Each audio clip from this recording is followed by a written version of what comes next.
عابدون ما أعبد ولا أنا عابد ما عبدتم ولا أنتم عابدون ما أعبد لكم دينكم ولي دين. صدق الله العظيم. وقال النبي صلى الله عليه وسلم Malaikat Jibril bertanya kepada baginda Nabi sallallahu alaihi wasallam, "Akhbirni 'anil iman." Qala an tu'minu billahi wa malaikatihi wa kutubihi wa rusulihi wa bil yawmil akhir wa tu'minu bil qadari khairihi wa syarrihi. Shadaqallahul azim wa shadaqa rasuluhun nabiyul karim wa nahnu ala dhalika minasy syahidin wasyakirin walhamdulillahi rabbil alamin. Kita berlindung kepada Allah dari godaan syaitan yang terkutuk dengan nama Allah yang Maha Pemurah lagi Maha Penyayang. Katakanlah wahai Muhammad kepada orang-orang kafir itu, hai orang-orang kafir, aku tidak akan menyembah apa yang kamu sembah, dan begitu pula kamu bukan penyembah Allah yang aku sembah, dan aku tidak pernah menjadi penyembah apa yang kamu sembah, dan kamu tidak pernah pula menjadi penyembah Allah yang aku sembah. Untuk mula agamamu dan untuk pula agamamu. Di dalam hadis baginda Nabi sallallahu alaihi wasallam pernah ditanya oleh malaikat Jibril alaihi salatu wassalam, kabarkan kepadaku tentang iman. Maka Nabi sallallahu alaihi wasallam menjawab, iman itu adalah beriman kepada Allah dan kepada malaikatnya dan kepada kitabnya dan kepada rasulnya dan kepada hari akhir, dan beriman kepada ketetapan Allah, baik yang baik ataupun yang buruk. Maha benar Allah yang Maha Agung dengan segala firman-Nya. Al-Quran Surah Al-Kafirun ayat 1 sampai dengan ayat 6 dan hadis riwayat Muslim. Yang sama kita hormati Bapak dan Ibu pengurus Masjid Jami' Talut, dan aku muliakan, aku ampuni mama alim ulama jadi pandai serta ibu-ibu bundokan doang. Pada umumnya bapak-bapak, ibu-ibu, kaum muslimin dan kaum muslimat sidang jamaah salat subuh yang insya Allah kita sarwalahnya selalu dalam lindungan dan rahmat Allah. Dari lubuk hati kita dan paling dalam ketika kita memulai hari, kita mulai dengan memuji Allah. Baitulah ketika kita bangun tadi dari lalu kita baca alhamdulillahilladzi ahyana ba'dama amatana wa ilaihin nusyur. Bersyukur kita kepada Allah diberikan oleh Allah masih kepada kita kehidupan, diberikan Allah kesehatan, kesempatan. Mudah-mudahan kita bisa memanfaatkan kesempatan yang Allah beri di jalan yang Allah ridhoi. Karena kata Rasulullah, ni'matani, ada dua nikmat maghbunun bihima katsirun minan nas. Yang dua nikmat itu sering dilupakan oleh kebanyakan manusia, yakni as-sihah wal faragh, yaitu sehat dan sempat. Salawat dan salam mari sama kita mohonkan kepada Allah. Semoga Allah sampaikan buat baginda Rasulullah Muhammad sallallahu alaihi wasallam beserta keluarga dan para sahabat yang mulia dengan ucapan Allahumma salli ala sayyidina Muhammad wa ala alihi wa ashabihi ajma'in. Ya Nabi salam alaika, ya Rasul salam alaika, ya Habib salam alaika.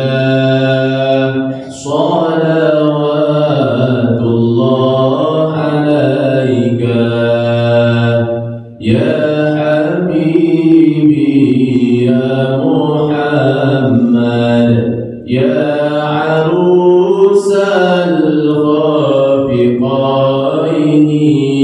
يا مؤيد يا ممجد يا إمام القبلتين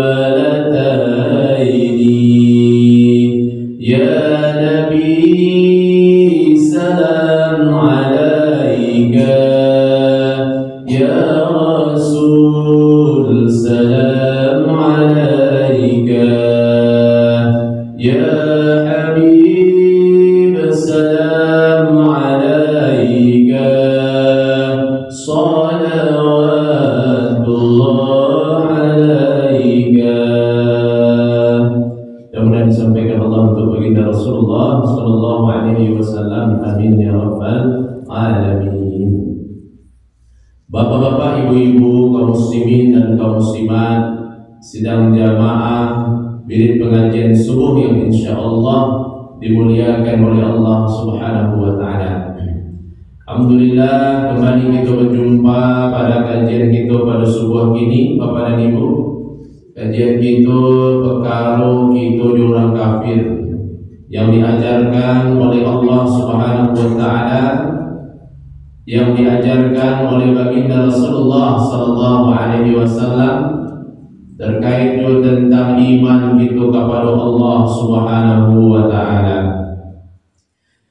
Ayat yang kita kasih landasan atau mengawali kajian kita adalah Quran surah Al-Kafirun ayat nangka 1 sampai dengan ayat nangka 6 surah nangka 109. Surah itu diturunkan oleh Allah di Makkah sehingga dikenal dengan Makkiyah. Nah, jadi ada dua jenis surah, yakni Makkiyah dan Madaniyah. Makkiyah itu diturunkan ketika Nabi berdakwah di Makkah, sedangkan Madaniyah ketika Nabi sedang di kota Madinah. Surah Al-Kafirun diturunkan di Makkah. Bapak Ibu yang dimuliakan oleh Allah Subhanahu wa taala, surah Al-Kafirun kola cok itu baca. Ya Bu. Dia cok ibu baca surah Al-Kafirun. Dalam Sahih Muslim dalam kitab tafsir Ibnu Katsir diterangkan kembali oleh Ibnu Katsir bahwa Rasulullah sallallahu alaihi wasallam menegaskan bahwa ketika seseorang melaksanakan salat sunat tawaf selesai mengelilingi Ka'bah 7 putaran, dimulai dari sudut Hajarul Aswad sampai dengan sudut Hajarul Aswad dengan memposisikan Ka'bah di sebelah kirinya, tidak menghadap atau membelakangi secara langsung. Setelah itu dia laksanakan 7 putaran, dia melaksanakan salat sunat tawaf, di mana ketika salat sunat tawaf itu di rakaat pertama setelah Al-Fatihah dia baca surah Al-Kafirun, di rakaat kedua setelah Al-Fatihah dia baca surah Al-Ikhlas. Jadi surah Al-Kafirun ditetapkan atau dianjurkan oleh baginda Nabi untuk kita baca ketika kita salat sunat tawaf, selesai melaksanakan tawaf, ketika dalam rangkaian pelaksanaan ibadah haji ataupun umrah. Nah, itu hebatnya surat Al-Kafirun khusus. Lalu Bapak Ibu yang dimuliakan Allah, yang disampaikan oleh Imam Ahmad bahwa baginda Nabi sallallahu alaihi wasallam itu seringkali membaca surah Al-Kafirun dan surah Al-Ikhlas ketika Nabi melaksanakan salat sunat fajar. Ketika Nabi melaksanakan salat sunnah sebelum salat subuh, sering Nabi membaca itu. Lalu kemudian juga Imam Ahmad menerangkan Nabi juga sering membaca surah An-Nur ketika salat sunnah setelah salat maghrib. Salat sunnah ba'diyah setelah maghrib. Begitu luar biasanya surah Al-Kafirun. Lalu Imam Ahmad juga menerangkan ketika Al-Haris bin Jabalah bertanya kepada baginda Nabi sallallahu alaihi wasallam, wahai Rasulullah, ajarkan kepadaku sesuatu yang bisa aku baca saat aku akan tidur. Saat aku akan tidur. Maka pada Rasulullah SAW berkata Rasulullah SAW, jika engkau akan tidur di malam hari, maka bacalah Qul ya ayyuhal kafirun, surah Al-Kafirun, karena sesungguhnya ia jaminan terbebasnya engkau dari kesyirikan. Jadi pas bangun langsung teringat Allah.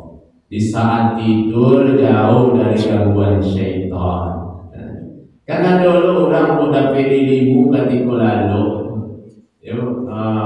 ketemu dengan si A, ketemu dengan si B, telah meninggal, ya suruh ikut, suruh itu, ada tuh ketika lalu.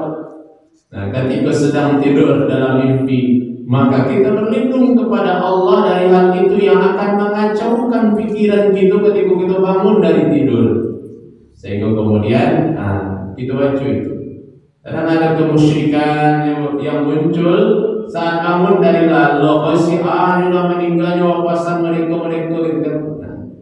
Nah, yang itu kemudian kita gaung-gaungkan, kita kemudian membaca itu adalah satu kebenaran. Maka itu adalah satu kemusyrikan. Maka Bapak Ibu yang dimuliakan Allah, mari kita baca surah Al-Kafirun sebelum kita lalu. Itu yang dianjurkan oleh Imam Ahmad melalui hadis dari Al-Harith yang bertanya kepada baginda Nabi sallallahu alaihi wasallam. Itulah keutamaan dari surah Al-Kafirun, di antaranya Bapak Ibu yang kemudian bisa kita amalkan dalam ibadah itu dan dalam keseharian kita. Surah Al-Kafirun Bapak Ibu adalah surah yang melepaskan diri kita dari kemusyrikan. Kalau Al-Ikhlas itu lebih antara kita dengan Allah. Utamanya fokusnya kita dengan Allah, kita mengesahkan Allah. Al-Kafirun menegaskan kepada orang kalau kita beriman kepada Allah. Nah, di mana Bapak Ibu yang dimuliakan oleh Allah Subhanahu wa taala, Allah Subhanahu wa taala mengatakan qul ya ayyuhal kafirun. Katakanlah wahai Muhammad, hai orang-orang yang kafir. Hai orang-orang kafir. Siapa orang kafir di situ? Seluruh orang kafir. Akan tetapi khususnya adalah kepada kafir Quraisy. Di zaman baginda Nabi sallallahu alaihi wasallam berdakwah dulu ketika di Makkah. Kalau ada kebodohan dari orang kafir yang disampaikan oleh Ibnu Katsir, Bapak Ibu, bahwa ada kebodohan masuk orang kafir Quraisy itu mengecek ke Nabi. Wahai Muhammad, kok berganti-ganti itu wahai. Kami sembah Tuhan engkau setahun, tuh kau tumbak Tuhan, kau sembah Tuhan kami setahun. Ya surah macam itu ditawarkan ke Nabi Muhammad sallallahu alaihi wasallam, ya Muhammad, aku sembah Tuhan engkau setahun, kau sembah Tuhan engkau berhala patung engkau selama setahun, berganti-ganti. Maka turunlah ayat itu. Quran surah Al-Kafir. Bahasa kita beda dengan orang itu. Bahasa kita beda dengan orang itu. Bapak Ibu yang dimuliakan oleh Allah Subhanahu wa taala, lalu kemudian diterangkan oleh Allah, la a'budu ma ta'budun. Aku tidak akan menyembah apa yang kamu sembah. Sebagai jawaban ajakan dari orang kafir tadi, kafir Quraisy, setahun kau sembah Tuhan kami, setahun kami sembah Allah, sembah Tuhan engkau. Maka la a'budu ma ta'budun. Aku tidak akan pernah akan menyembah, aku tidak akan menyembah Tuhan yang kau sembah. Wala antum a'biduna ma a'bud. Itu jawaban Nabi. Dan kamu bukan penyembah Allah yang aku sembah. Dah dulu berganti-ganti macam itu. Berarti tidak ada keyakinan di hati. Sehingga Nabi langsung kemudian membalas jawaban dengan sangat tegas, aku tidak akan menyembah Tuhan engkau dan engkau pun tidak akan menyembah Tuhan engkau. Karena engkau mempolok-polokkan agama. Ya, ibaratnya cek itu ketegasan yang disampaikan oleh baginda Nabi Sallallahu Alaihi Wasallam yang diajarkan oleh Allah Subhanahu Wa Taala melalui kalamnya, melalui wahyunya surah Al-Kafirun. Lalu Nabi menegaskan kembali setelah beliau jawab, beliau tegaskan balik. Wala ana abidum ma abadtum. Kalau tadi tidak akan menyembah, kalau kini ambo tidak akan pernah menyembah Tuhan yang bersembah. Kalau tadi ambo tidak akan sebagai jawaban. Kalau ikut Nabi menegaskan kembali, ambo tidak akan pernah menyembah Tuhan yang engkau sembah. Wala antum abiduna ma a'bud. Dan engkau pun tidak akan pernah menyembah Tuhan yang aku sembah. Saking kafirnya Nabi kita tidak akan pernah lagi. Apalah kali itu. Kayak gitulah Abu Jahal, Abu Lahab, orang-orang yang menentang dakwah baginda Nabi SAW. Jadi itu wala antum abiduna ma a'bud. Untuk membaca surah Al-Kafirun untuk seketek. Perlu kita perhatikan di dalam surah Al-Kafirun itu kalau kita baca dengan tajwid yang benar itu tuh lama kita baca. Banyak benderanya itu. Bendera itu panjang terus setengah alifnya. Apa tanduk huruf itu panjang terus setengah alif. Setelahnya ada hamzah atau alif baris. Makanya pasti berbendera. Yo, qul ya ai. Nah, ya itu bendera. La a budu ma ta'budun la beneran wala an itu tuh wala antum abidu nama a'bud beneran itu wala ana wala bidum ma amantum wala antum abiduna ma a'bud. Jadi banyak di situ yang huruf setengah alif. Itu mad jaiz munfasil namanya. Mad jaiz munfasil. Jadi itu untuk kita. Jadi kita pelajari tafsirnya tentu bacaannya kita tidak tinggalkan. Bagaimana cara membaca yang baik dari surah Al-Kafirun. Lalu membaca dengung nun patah antum, jangan antum. Namun yusid ikhfa samar, maka dibaca samar dan dibaca dalih. Wala antum itu tidak tepat, kurang tepat. Yang benar itu wala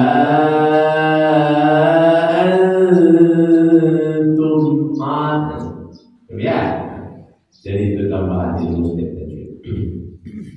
Nah, itulah Bapak Ibu yang dimuliakan oleh Allah Subhanahu wa taala bahwa Rasulullah sallallahu alaihi wasallam terlepas atau melepaskan diri, tidak mau bergabung dengan apa yang mereka sembah dan apa aktivitas mereka. Tak diorang. Kami tidak ingin. Sehingga pembelajaran bagi kita jangan ikut-ikut loh dengan kebiasaan dari orang-orang kafir. Ada antara kebiasaan orang kafir. Kalau di kami Bu di pondok itu bersebelahan langsung kami itu beradu dinding dengan non-muslim. Bahkan di gerbang kami pas keluar dari pondok rumah pertama itu non-muslim. Di belakang itu kalau ada yang meninggal, itu laba bunyi musiknya. Ya Bu, laba joget-joget rambut. Jadi budaya berjoget-joget adalah budaya orang kafir. Maka Bapak Ibu yang dimuliakan Allah Subhanahu wa taala, itu harus kita hati-hati. Kalau ini kan satunya berkait joget-joget. Ada acara balik, oke, ya. Ada acara 17 Agustus. Ada yang organ 17 Agustus paginya panjang pinang lomba-lomba, malamnya organ. Alhamdulillah. Nah, itu budaya orang kafir dan itu maksiat ladang maksiat. Jadi jangan kita ikut-ikut. Baginda Nabi SAW oleh Allah disuruh bertegas-tegas. Itu punya iman gitu. Maka jangan gadaikan iman gitu untuk hal-hal yang berbau duniawi. Itu kesenangan. Dan pernah. Ya kita yang memiliki kekuatan dan daya untuk itu cegahlah. Jangan kemudian aku pernah ada orang batu ngecek ke salah satu keluarga yang nyokan balik, nyokan menikah. Lalu ayo menikahnya di kampung produksi saja, karena yang laki-laki itu merantau, lah lama tinggal di rantau di keluarganya, pas nyoka balik di kampung, kecek dusananya mulai bawa organ, kecek keluarga dan produksi, yo, calon suaminya, kami tidak organ dong, kami minta lagu solawat saja. Jawaban keluarganya itu balik, bukan kematian gitu. Jawabnya macam itu, Pak. Bantuan di kuburan itu juga aja kan. Nauzubillah. Amun itulah pandangan pada ini agama Islam. Nah, mudah-mudahan kita bisa ya untuk ke depan. Nah, kalau ada keluarga kita balik, kalau yujuk kabar lagu sekete lagu posida, kondak pasang gambus, itu ya Allah. Itu di pesantren-pesantren itulah banyak tuh, di Pasi ada tuh Allah. Ya, pesantren kami dulu Allah. Ya, banyak pesantren-pesantren di Pasi ada Allah itu, Pak. Bagus Allah itu. Aku pernah mendengar. Apapun lagu solo bisa di-request dengan anak, luar biasa. Daripada orang. Bapak Ibu yang dimuliakan oleh Allah Subhanahu wa taala. Kenapa begitu luar biasanya? Karena memang masalah akidah, masalah iman kita kepada Allah. Maka akhir ayat ini ditutup dengan lakum dinukum waliyadin. Untukmu agamamu dan untukku agamaku. Kenapa mesti disuruh begitu? Agamamu, untukmu agamamu, untukku agamaku. Agamaku di sekolah jadi Islam. Tapi agamamu di sekolah, itu menurut tafsir Ibnu Katsir, itu bukan hanya kepada agamunya kafir Quraisy. Segala sesuatu yang disembah ataupun agama yang tidak menyembah Allah, maka itu termasuk ke dalam lakum dinukum. Karena segala agama kepercayaan selain menyembah Allah, selain Islam, maka ia adalah kebatilan. Itu kata itu. Maka Bapak Ibu yang dimuliakan oleh Allah, maka disitulah. Akan tetapi lakum dinukum waliyadin, untukmu agamamu, untukku agamaku, artinya jangan masuk. Begitu juga Islam tidak masuk orang untuk masuk ke dalamnya. Lalu paksaan, tidak ada paksaan. Maka salah orang yang kemudian terpaksa pindah ke Islam gara-gara ingin menikah. Kan itu tuh yang hadis innamal a'malu binniyat itu. Semuanya sesuatu tergantung kepada dia. Ketika dia berniat ingin dunia dan wa ankihuha, menikahi seseorang yang pindah ke Islam, hijrahnya itu, maka yang dia dapatkan hanya itu saja, dia tidak dapatkan ridho Allah. Jadi seperti itu Bapak Ibu yang dimuliakan Allah Subhanahu wa taala, maka mari kita bentengi diri kita, bentengi keluarga kita dari hal-hal yang tidak diridhoi Allah, apalagi mengarah kepada kebiasaan-kebiasaan orang kafir. Nauzubillah. Khawatir kita menyopai kesinan kemari, tak kita bentengi dengan akidah yang baik, dengan iman kepada Allah Subhanahu wa taala. Nanti anak-anak itu tuh jadi orang yang pemikiran dunia, ujung-ujungnya merasa Islam benar. Ya, kenalnya seorang Kristen, orang Nasrani, ya, hanya tinggalkan Islam. Maka Bapak Ibu yang dimuliakan Allah, apa yang disampaikan kepada kita akan satu hadis Nabi SAW yang kita bacakan di awal tadi. untuk membentengi diri kita dari apa yang disampaikan Allah Subhanahu wa taala yang dikatakan Rasulullah. Kalau Rasulullah bertegas-tegas orang, kalau Nabi memang sangat paham, iman demikian ditanya oleh Allah. Nanti itu maka ada satu hadis Nabi SAW, hadisnya cukup panjang Bapak Ibu, tapi kita akan bacakan, sampaikan sekilas saja. Ini terkait dengan iman, terkait dengan Islam, iman, ihsan. Dan satu lagi tentang as-sa'ah, hari kiamat. Ini dalam hadis Nabi SAW, di satu hadis di mana bainaha nahnu julusun inda Rasulullah SAW. Ketika Nabi dan para sahabat duduk-duduk berkumpul, tiba-tiba datanglah seseorang laki-laki duduk ya di dekat kami, di antara kami dan Rasulullah. Datayum, di suatu hari, irtala'a alaina rajulun syadid, yang dia ini adalah orang yang putih bajunya, putih sekali pakaiannya, syadidul bayadith thiyab, dan dia rapi, rambutnya itu rapi, gila. Syadidus sawadis sya'ar, la yara alaihi atharus safar, tidak nampak kalau itu pakai nyupai perjalanan jauh. Safar, perjalanan jauh, tak jelas kalau dia sudah melakukan perjalanan jauh. La ya'rifuhu minna ahadun, tapi kami tidak ada yang tahu dia ini siapa. Ternyata dia adalah malaikat Jibril.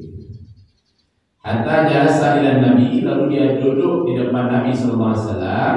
Fa asnada rukbatayhi wa wada'a kaffayhi ala faqidayhi. Lalu dia menyatukan lututnya dengan lutut Nabi. Jadi Nabi duduk bersimpuan, datang duduk bersimpuan, disatukan lututnya dengan lutut Nabi. Wa qala, lalu dia berkata, ya Muhammad, wahai Muhammad, akhbirni anil Islam, kabarkan kepadamu tentang Islam. Apa itu Islam? Kalau ia orang Islam, apa itu Islam? Lalu Nabi SAW berkata, qala an tashhadu an la ilaha illallah wa anna Muhammadar Rasulullah, bahwa bersaksi tiada ada Tuhan selain Allah dan sesungguhnya Muhammad, bahwasanya Muhammad adalah utusan Allah. Dan itu berpaling dari itu. Lalu watuqimus shalah, lalu mendirikan salat. Maka orang dikatakan Islam kalau dia mendirikan salat. Man taraka shalah muta'ammidan faqad kafara biha. Siapa yang meninggalkan salat dengan sengaja, maka jatuhlah status kafir kepadanya. Dari sini. Jadi hati-hati. Maka perlunya bertaubat dengan taubatan nasuha. Bahkan di mazhab Imam Syafi'i yang meninggalkan salat itu, walaupun dengan sengaja, wajib mengqadha salat. Jadi ibu kepada meninggalkan salat, qadha salat itu. Qadha di waktu yang sama, salat asar, jadi waktu asar sudah salat asar dulu ya, sudah salat zuhur dulu ya. Niatnya lalu waktu dia zakat, membayar zakat, wa tasumu Ramadan, berpuasa Ramadan, wa tahujjul bait man istata'a ilaihi sabila, dan dia berangkat haji, menunaikan ibadah haji bagi siapa yang mampu. Itu pertanyaan pertama. Jadi kita harus melakukan itu Islam, itu bersaksi dari Tuhan selain Allah. Termasuk syirik dalam harian kita. Dan pernah itu kemudian minta ke paranormal dan dukun. Ya Bu. Dan pernah itu mencari pawang hujan ketika ke barale. Ya Bu. Hendak orang barale, nah di balik tenda ada sibuk dukun. Ya Bu, pawang hujan nyo mabuida batu giliang. Ya, banyaklah macamnya untuk pawang hujan. Nah itu syirku billah, syirik. Ya Bu. Nah maka Bapak Ibu yang dimuliakan Allah, kita hindarkan. Kalau usaha udah berlalu, minta kasih siap. Anak bayi baru lahir bahagia kaluang, Ya bu, panangi Ustaz, palasi itu tak kuiba, dia kalung, syirik. Kete anak baru itu baru muanya bagi syirik ubah kilo-kilo nanti itu jauh malaikat dari itu. Tu bahas nanti anak tu baca ayat Quran, minta ke Allah bentuk kete si Allah. Ya, saya gitu tak percaya ke Allah. Baca ayat Allah, baca Quran, lagi kata lingkungannya baca, berhenti mana ni? Percayalah. Ya. Jadi seperti itu syirik. Jadi itulah hal-hal yang harus kita jawab. Kalau yuk itu orang Islam, itu terkait Islam. Yang kedua adalah binti anil iman. Itu yang terkait dengan hati itu. Kok Islam banyak orang Islam, yang ada sholat di Islam itu, tapi perkara iman itu tidak nampak dia. Maka beriman itu adalah antuk minumillah, beriman ke Allah. Baru orang yang beriman ke Allah dia taat ke Allah. Baru orang yang beriman ke Allah ketika dia diuji oleh Allah dengan masalah, ada ujian datang sakit kainyo, adalah yang meninggal inyo, sabar yang menghadapi. Dan dulu orang tu, ada meninggal keluarganya, suaminya, orang lainnya, ya bu, nyakalakan tu palu di lantai tu, marawang-rawang. Maka orang-orang tu itu kecilnya. Jangan bentuk orang tak beriman itu. Ya bu. Lalu kemudian beriman kepada malaikat. Malaikat ini beriman kepada malaikat. Itu orang beriman ke Allah.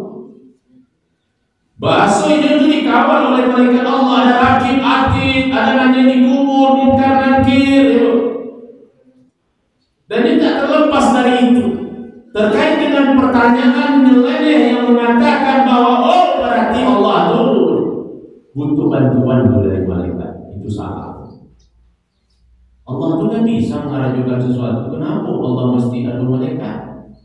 Allah itu kan tahu apa yang kita kerjakan, bahkan khabirun bima ta'malun, maha teliti atas apa yang dikerjakan. Kenapa mesti ada malaikat? Jawabannya untuk menunjukkan kekuasaan Allah. So, kalau Pak Bupati bukan yang untuk plat merah, dia untuk akal kepai itu, jangan bukaan pintu dia. Ajudan dia buka surat. Ajudan yang bukan.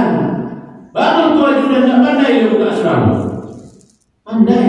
Dia bangun tu dibukaan untuk menghormati, untuk menunjukkan kekuasaan. Itu juga Allah menciptakan malaikat. Wa kutubihi, dan beriman kepada kitab-kitab. Ini turunkan Allah. Percaya gitu kalau Injil, Taurat, Zabur, Injil, Al-Quran itu diturunkan oleh Allah Subhanahu wa taala. Tetapi yang tiga di awal itu tidak dijaga Allah. Sehingga sudah diganti. Maka jangan pernah kita mempelajari Injil, Taurat, Zabur begini. Di iman kita yang alun kuat, pengetahuan kita yang alun dalam, tak perlu kita mempelajari itu. Karena nyolah diselewengkan oleh orang Muslim. Karena agama selain Islam itu tidak ada diwariskan ke Islam. Di dalam Islam itu Islam. Nah, ada berarti Al-Quran kan penyempurna, berarti yang sebelumnya boleh baca itu tidak dijaga Allah. Yang dijaga Allah itu Quran sampai hari kiamat. Ini dijaga Allah. Lalu kemudian kepada Rasulnya, Rasulihi, dan kemudian wabil yaumil akhir, kepada hari akhir, wa tu'minu bil qadari khairihi wa syarrihi, beriman kepada ketetapan Allah, baik yang baik ataupun yang buruk. Jangan pernah kita berburuk sangka ke Allah, jangan pernah kita merasa Allah tak sayang ke kita. Ya, karena asa an tuhibbu syai'an wa huwa khairul lakum, wa huwa qurbul lakum. Ya, boleh jadi kita mencintai sesuatu padahal itu buruk bagi kita. Ya, wasa antak kamu syai'an wa huwa khairul lakum. Boleh jadi kita menyukai sesuatu, boleh jadi kita membenci sesuatu padahal itu baik bagi kita. Baik, itulah dia di iman. Lalu kemudian ihsan. Ihsan yang ketiga yang ditanya oleh malaikat Jibril ke Nabi, lalu Nabi mengatakan qala anta budallah ka'annaka tarah fa illam takun tarah fa innahu yaraka. yaitu dia beribadah kepada Allah, dia mengabdi kepada Allah seakan-akan melihat Allah, pun dia tidak melihat Allah, dia yakin Allah melihatnya. Itu orang yang ihsan. Orang yang ihsan, dia lebih dari orang yang adil. Tidak hanya mengerjakan apa yang Allah wajibkan, tapi dia juga menyampaikan, melakukan apa yang Allah sunnahkan. Orang yang ihsan karena Allah melihat dia yakin Allah melihatnya. Tatkala balanjo ke pasar, balanjo ke balai, ada orang menjual sayur, kete konggo nyonyo, ay butanyo barang sayur yang 4.000, 3.000 sila, ikut mangsa itu kini arah, dan ikut dari para kete sebelah rumahnya, anda 3.000, ya. Batungguan bisa 3.000, kalau 3.000 mau biar, kalau enggak, yo. Orang menggali sayur kete itu cuma bagus yo, maka itu bukan orang yang ihsan. Sedangkan yang membeli kulkas, membeli TV, tidak pernah nyoba. Bahkan mungkin sekali isinya pun, bahan bisa turun kolah harga pas kok hilang. Mantun sekali ya. Maka orang yang ihsan ini tuh sayang ke orang lain. Nah, itu orang yang ihsan. Naik ojek 9.000, bayar itu 10 tungguan tuh 10 saya beli. Nah itu bekal hati keiman gitu ke Allah tuh.